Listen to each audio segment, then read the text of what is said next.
Hi friends, welcome to our channel. ఈరోజు నేను 2025లో మలయాళం లాంగ్వేజ్లో రిలీజ్ అయినటువంటి ఒక మంచి థ్రిల్లర్ మూవీ స్టోరీని ఎక్స్ప్లెయిన్ చేయబోతున్నాను.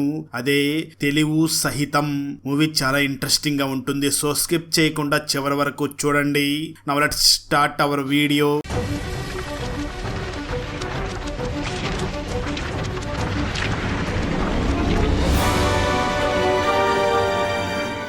వీడియో స్టార్ట్ చేసే ముందు మన ఛానల్లో లాస్ట్ వీడియోకి వచ్చిన బెస్ట్ కామెంట్ ఏమిటో చూద్దాం. అండ్ ఈ కామెంట్ నేను పర్సనల్ గా సెలెక్ట్ చేసింది అయితే కాదు, సాఫ్ట్వేర్ ఆటోమేటిక్ గా ఈ వీడియోని లైక్ చేసి కామెంట్ చేసిన బెస్ట్ కామెంట్ ని ర్యాండమ్ గా సెలెక్ట్ చేస్తుంది. సో కీప్ కామెంటింగ్, నెక్స్ట్ మీ కామెంటే సెలెక్ట్ అయ్యే ఛాన్స్ ఉంది. And thanks for commenting. Now let's start our video. Open చేస్తే మూవీ స్టార్టింగ్ లో అర్ధరాత్రి సమయంలో గుర్తు తెలియని వ్యక్తి ఒక అమ్మాయిని అరటి తోటలోకి తీసుకుని వెళ్లి రంపంతో 2 ముక్కలుగా చేసేసి ఆ బాడీని తీసుకుని వెళ్ళి బ్రిడ్జి పైనుంచి కిందకి వేసేస్తాడు. కట్ చేస్తే ఆ తర్వాత రోజు ఒక గ్రామాన్ని చూపించగా ఆ గ్రామంలో జాతర జరగడానికి ఏర్పాట్లన్నీ కూడా చేస్తూ ఉండడంతో గ్రామంలోని వాళ్ళందరూ కూడా గ్రామానికి తిరిగి వస్తూ ఉంటారు. మరో పక్క జాతర జరుగుతూ ఉండడంతో పోలీసు బందోబస్తు కూడా పెంచుతూ ఉంటారు. ఆ గ్రామంలో వర్క్ చేస్తున్నటువంటి కానిస్టేబుల్ సల్మాన్ ఆ గ్రామంలో మతిస్థిమితం లేని వ్యక్తికి రోజు కూడా ఫుడ్ తీసిస్తూ ఉంటాడు. అదే గ్రామంలో ఉన్నటువంటి జమాల్ మాత్రం ఆటోను నడుపుతూ ఎలాగైనా కష్టపడి డబ్బులు సంపాదించి కుటుంబాన్ని మంచిగా చూసుకోవాలి అని ఆటోను నడుపుతూ ఉంటాడు. ఆ గ్రామంలో ఉన్నటువంటి స్వాతి బ్యూటీ పార్లర్ని రన్ చేస్తూ తను ఎక్కడికి వెళ్ళాలన్నా సరే జమాల్ ఆటోలోనే వెళుతూ ఉంటుంది. ఇక్కడ మనకు విజయ్ అనే ఇంకొక క్యారెక్టర్ని కూడా ఇంట్రడ్యూస్ చేయడం జరుగుతుంది. తను చాలా జాలీగా తిరుగుతూ ఇంట్లో ఏ పని పాట చేయకుండా ఇంట్లోని వాళ్ళ చేత తిట్టించుకుంటూ తిరుగుతూ ఉంటాడు. ఆ తర్వాత సురేష్ అనే మరొక యువకుడిని కూడా చూపించడం జరుగుతుంది. తను ఒక మెకానిక్ సెట్ ని నడుపుతూ ఉంటాడు. జమాల్, విజయ్ మరియు సురేష్ ముగ్గురు కూడా చాలా బెస్ట్ ఫ్రెండ్స్ గా ఉంటూ ముగ్గురు కలిసి ఎక్కడికైనా తిరుగుతూ ఉంటారు. కట్ చేస్తే మరో పక్క పోలీస్ స్టేషన్లో గ్రామంలో డ్రగ్స్ డీలింగ్స్ చాలా జరుగుతున్నాయి. ఎలాగైనా వాటిని అరికట్టాలి అని పోలీసులందరూ కూడా ప్లాన్ చేస్తూ ఉంటారు.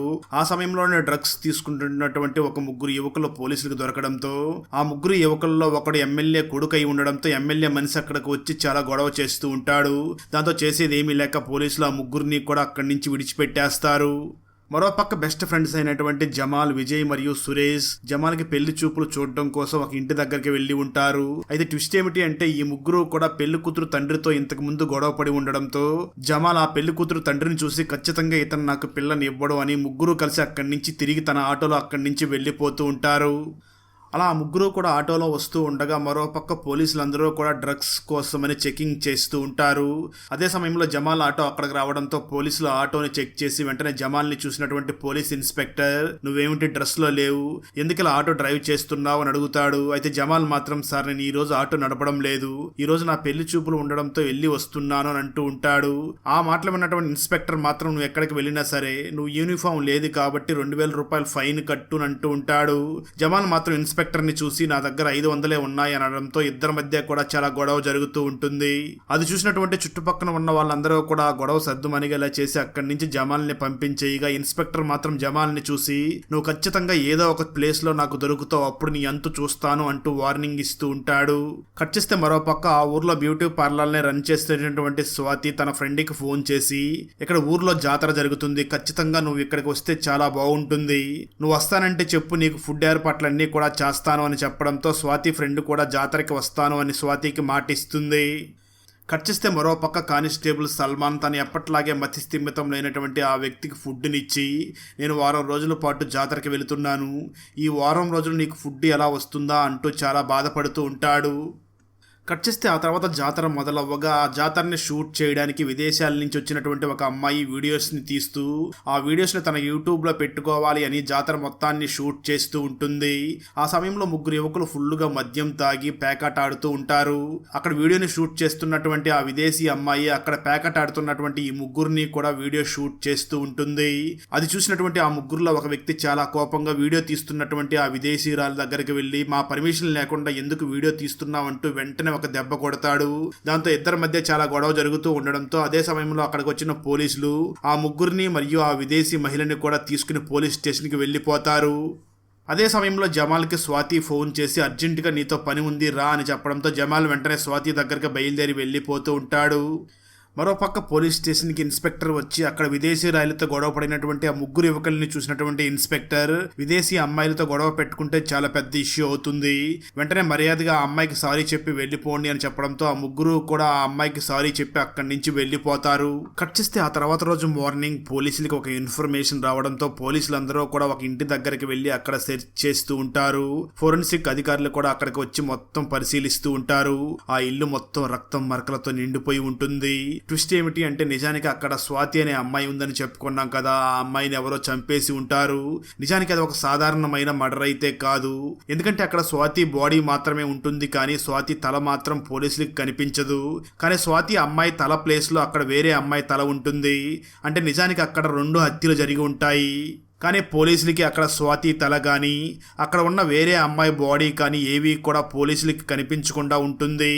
దాంతో పోలీసులు చాలా తీవ్రంగా విచారిస్తూ ఆ ఇంట్లో పని మనిషిని ఎంక్వైరీ చేయగా ఆ పని మనిషి పోలీసుల్ని చూసి మాట్లాడుతూ, సార్ నేను నిన్న పనిలోకి రాలేదు, అలాగే నాకు స్వాతి గురించి పూర్తి డీటెయిల్స్ కూడా తెలియదు, స్వాతి ఇక్కడ బ్యూటీ పార్లర్ రన్ చేస్తుంది, అంతకు మించి నాకేమీ తెలియదు అని చెప్తూ ఉంటారు.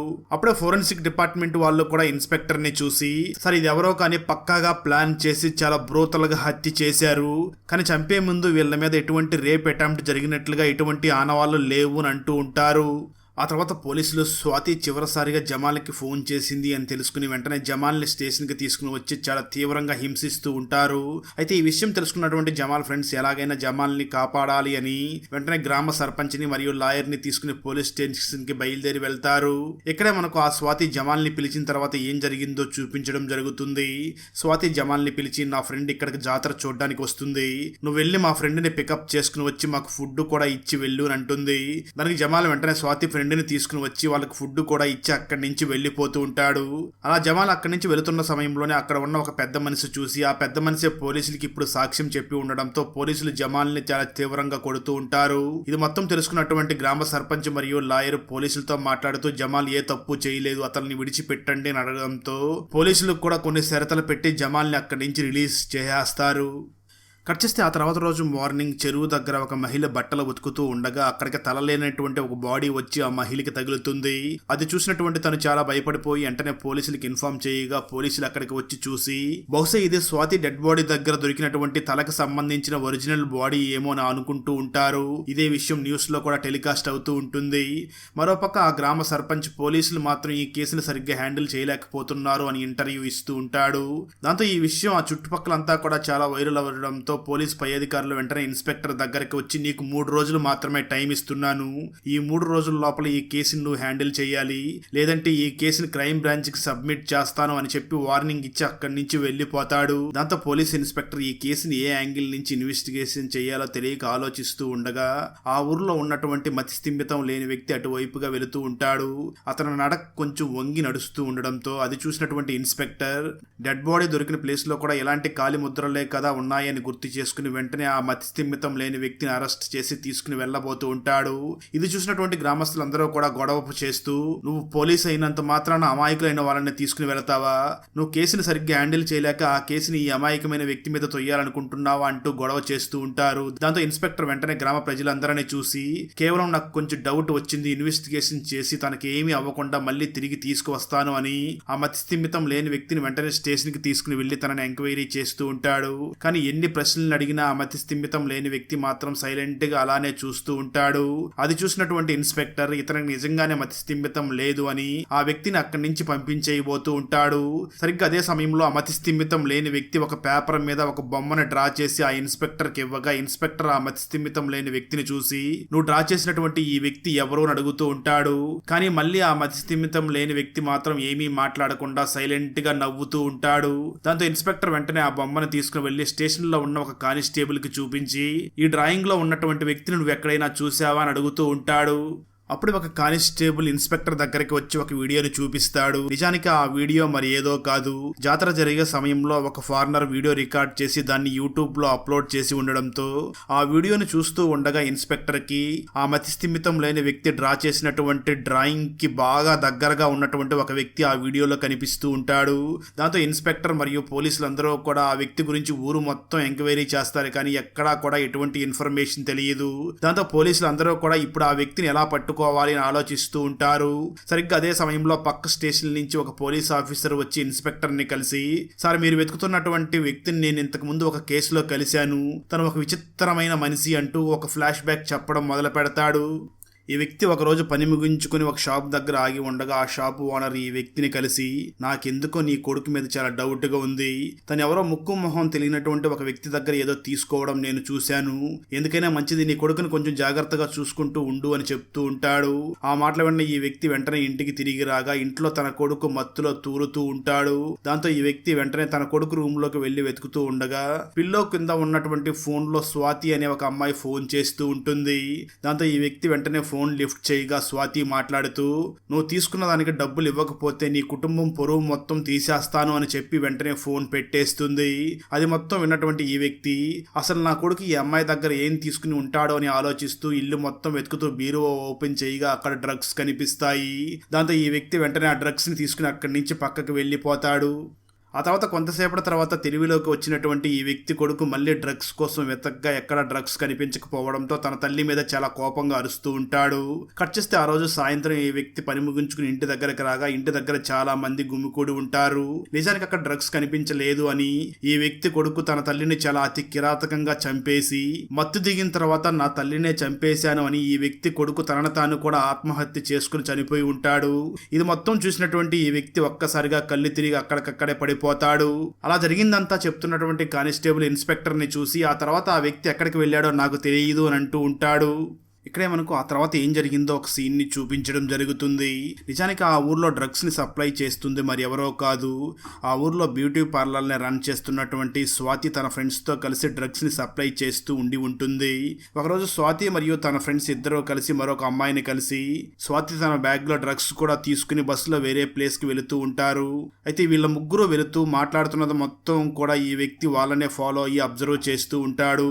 అప్పుడే బస్సులో ట్రావెల్ చేస్తున్నటువంటి స్వాతికి పోలీసులు ఈ బస్సుని చెక్ చేయబోతున్నారు అనే ఒక ఇన్ఫర్మేషన్ రావడంతో వెంటనే తన దగ్గర ఉన్న డ్రగ్స్ తీసుకుని బస్సు దిగాలి అని కింద పెట్టి ఉన్నటువంటి బ్యాగ్ కోసం చాలా ట్రై చేస్తుంది. కానీ బ్యాగ్ ఎక్కడా కూడా కనిపించదు. దాంతో స్వాతి వెంటనే అక్కడి నుంచి చేసేది ఏమీ లేక ముగ్గురు కూడా అక్కడి నుంచి దిగి వెళ్ళిపోతారు. అయితే నిజానికి స్వాతి దగ్గర ఉన్న డ్రగ్స్ బ్యాగ్ ని ఈ వ్యక్తే తీసేసుకుని ఉండి ఉంటాడు.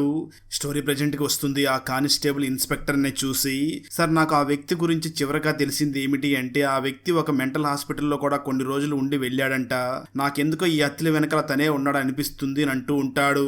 అదే సమయంలో బయట భయంకరంగా వర్షం పడుతూ ఉండగా వీళ్ళు మాట్లాడుతున్న వ్యక్తి బ్యాగ్ తీసుకుని వచ్చి పోలీస్ స్టేషన్ లోని టేబుల్ మీద పెట్టి తను పక్కన కూర్చొని సిగరెట్ తాగుతూ చాలా వెటకారంగా గట్టిగా నవ్వుతూ ఉంటాడు. అప్పుడే పోలీసులు అక్కడికి వచ్చి ఆ బ్యాగ్ ను ఓపెన్ చేసి వాళ్ళందరూ కూడా షాక్ అయ్యి ఆశ్చర్యంగా చూస్తూ ఉంటారు. ఎందుకంటే అక్కడ స్వాతి హెడ్ ఉంటుంది. అది చూసినటువంటి ఇన్స్పెక్టర్ వెంటనే ఆ వ్యక్తిని మరో ప్లేస్ కి తీసుకుని వెళ్లి అతనిని ఎంక్వైరీ చేస్తూ, నువ్వు హత్యలు చేసావు సరే, ఎందుకు వాళ్ళిద్దరు తలల్ని వేరు చేశావు అని అడుగుతాడు. దానికి ఆ వ్యక్తి సమాధానం చెప్తూ, ఈ అమ్మాయి వల్ల చాలా మంది జీవితాలే నాశనం అయిపోయాయి, అందుకే వాళ్ళ తలరాతల్ని కూడా మార్చేసినటువంటి ఆ అమ్మాయి తలని కూడా నేను వేరు చేసేశాను అని అంటూ ఉంటాడు. కట్ చేస్తే ఆ తర్వాత బస్సులో సల్మాన్ వెళుతూ అన్ని సమస్యలన్నీ కూడా తీరిపోయాయి అని అనుకుంటూ ఏదో ఒక విషయం గురించి ఆలోచిస్తూ ఉంటాడు. ఇక్కడే ఒక ట్విస్ట్ ని రివీల్ చేస్తాడు. నిజానికి ఈ సల్మాన్ కి ఒక చెల్లెలు ఉంటుంది. తన డ్యూటీ మీద వెళుతున్న సమయంలో తన చెల్లెల్ని సరిగ్గా చూసుకోలేకపోతున్నాను అని తన చెల్లెల్ని ఒక హాస్టల్లో చేర్పించి చదివిస్తూ ఉంటాడు. అయితే ఈ సల్మాన్ చెల్లెలికి స్వాతి మరియు స్వాతి ఫ్రెండ్ అయినటువంటి నాన్సీ ఇద్దరు కూడా ఫ్రెండ్స్ అయి ఉంటారు. కానీ స్వాతి నాన్సీ ఇద్దరు కూడా డ్రగ్స్ సప్లై చేస్తున్నారు అని ఈ సల్మాన్ చెల్లెలికి మాత్రం ఏమీ తెలిసి ఉండదు. కానీ ఒకరోజు వీళ్ళు డ్రగ్స్ తీసుకుని వెళుతూ సల్మాన్ సిస్టర్ ని కూడా బస్సులో ఎక్కించుకుని వెళుతూ ఉండగా అప్పుడే పోలీసులకి డ్రగ్స్ క్యారీ అవుతున్నాయని ఇన్ఫర్మేషన్ వచ్చి వెంటనే బస్సులోకి వచ్చి చెక్ చేసి ఉంటారు. ఆ విషయం ముందుగానే పసిగట్టినటువంటి స్వాతి, నాన్సీ అందరూ అక్కడి నుంచి తప్పించుకుని వెళ్లిపోయి ఉంటారు. కానీ విచిత్రంగా సల్మాన్ చెల్లెలి ఐడి కార్డ్ బస్సులోనే పడిపోయి ఉంటుంది. దాంతో అందరూ కూడా సల్మాన్ చెల్లెలే డ్రగ్స్ ని క్యారీ చేస్తుంది అని అనుమానిస్తూ న్యూస్ ని ప్రచారం చేస్తూ ఉంటారు. దాంతో అనుమానంగా భావించినటువంటి సల్మాన్ చెల్లెలు ఆత్మహత్య చేసుకుని చనిపోయి ఉంటుంది. ఆ విషయం తెలుసుకున్నటువంటి సల్మాన్ చాలా బాధపడుతూ ఉండగా అప్పుడే ఈ వ్యక్తి సల్మాన్ దగ్గరికి వచ్చి, సారీ సార్, నేనే ఆ రోజు పోలీసులకి బస్సులో డ్రగ్స్ని క్యారీ చేస్తున్నారని ఫోన్ చేసి ఇన్ఫామ్ చేశాను, అలా చేయడం వల్లనే ఇలా జరిగింది అని సారీ చెప్తూ ఉంటాడు. ఇక్కడే మళ్ళీ స్టోరీ గతానికి వెళ్తుంది. అలా పోలీసులు వచ్చి బస్సులో చెక్ చేసిన సమయంలో బస్సులో డ్రగ్స్తో పాటు ఒక ఐడి కార్డ్ దొరికింది అని న్యూస్లో టెలికాస్ట్ చేస్తూ ఉంటారు. ఇది మొత్తం తెలుసుకున్నటువంటి సల్మాన్ చెల్లెలు వెంటనే తన ఫ్రెండ్ అయినటువంటి స్వాతి మరియు నాన్సీని చూసి, మీరు నాకు తెలియకుండా డ్రగ్స్ని సప్లై చేస్తున్నారా, ఇప్పుడు అనవసరంగా నా పేరు పోతుంది, నా వల్ల మా అన్నయ్యకి కూడా చెడ్డ పేరు వస్తుంది, ఈ విషయం వెంటనే మా అన్నయ్యకి చెప్పాలి అని ఫోన్ చేయబోతూ ఉంటుంది. అయితే స్వాతి మరియు నాన్సీ ఎంత చెప్పినా వినకపోవడంతో టెరాస్ మీద ఉన్నటువంటి ఈ సల్మాన్ చెల్లెల్ని వాళ్ళు పైనుంచి కిందకి తోసేస్తారు. ఆ సమయంలో సల్మాన్ చెల్లెలు పైనుంచి పడుతూ పడుతూ ఒక రాడ్డుకు తగలడంతో తన బాడీ నుంచి తల కూడా వేరే అయిపోయి కింద పడిపోయి చనిపోయి ఉంటుంది. అలా జరిగిందంతా ఈ వ్యక్తి సల్మాన్కి చెప్పి, ఈ ఇద్దరు వ్యక్తుల్ని కూడా అంత ఈజీగా వదిలిపెట్టకూడదు, మనం ఇద్దరం వాళ్ళకి సరిగ్గా బుద్ధి వచ్చేలాగా చేద్దామని చెప్పి ఆ వ్యక్తి అక్కడి నుంచి వెళ్ళిపోతాడు. ఇక్కడే మరొక ట్విస్ట్ కూడా రివీల్ అవుతుంది. ఆ తర్వాత గ్రామంలో జాతరని చూడడం కోసం నాన్సీ స్వాతి దగ్గరికి రాగా మనకు మూవీ స్టార్టింగ్ సీన్లో ఒక గుర్తు తెలియని వ్యక్తి ఒక అమ్మాయిని అరటి తోటలోకి తీసుకుని వెళ్ళి బాడీని 2 ముక్కలుగా చేసేశాడు కదా, అది మరెవరో కాదు, పోలీస్ కానిస్టేబుల్ అయినటువంటి సల్మానే తన చెల్లెలు మరణానికి పగ తీర్చుకోవడం కోసం స్వాతిని ఆ విధంగా ముక్కలు ముక్కలుగా చేసేసి బ్రిడ్జ్ దగ్గరికి తీసుకుని వెళ్ళి నది మీద నుంచి కిందకి పడేసి ఉంటాడు.